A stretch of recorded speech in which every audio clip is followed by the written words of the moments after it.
झटपट अशी शेवभाजी बनवण्यासाठी तेलामध्ये जिरे मोहरी चांगले तडतडू द्यायची आहे। त्यानंतर लसूण कांदा चांगला आपल्याला याच्यामध्ये परतून घ्यायचा आहे आणि आपल्या आवडीनुसार मसाले ॲड करायचे आहे। इथे मी हळद, लाल मिरची पावडर, धना पावडर, त्याचबरोबर काळा मसालासुद्धा मी ॲड केलेला आहे। मसाले तुम्ही तुमच्या आवडीनुसार कमी जास्त करू शकता। थोडेसे मसाले भाजण्यासाठी तुम्ही थोडं पाणी टाकलेलं आहे आणि मसाले परत एकदा चांगले परतून घेतलेले आहे। इथं आवश्यकतेनुसार पाणी टाकायचं आहे। इथे मी 1 ग्लासच्या आसपास पाणी टाकलेलं आहे। चवीनुसार मीठसुद्धा टाकलं आहे आणि मस्त बारीक कट केलेली कोथिंबीरसुद्धा वरतून टाकून घ्यायची आहे आणि याला चांगलं मिडियम फ्लेमवरती चांगली उकळी येऊ द्यायची आहे। उकळी आल्यानंतर लगेच आपण तुमच्या आवडीनुसार कोणतीही शेव यामध्ये तुम्ही ॲड करू शकता। इथे मी बारीक शेव घेतलेली आहे, तर हिला मी चांगलं याच्यामध्ये मिक्स करून घेणार आहे।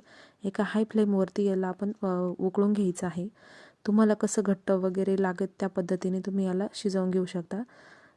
तर इथे आपली शेवभाजी तयार आहे। नवीन असेल चॅनलवरती तर सबस्क्राईब करा, त्याचबरोबर लाईक करा आणि शेअर करा। धन्यवाद।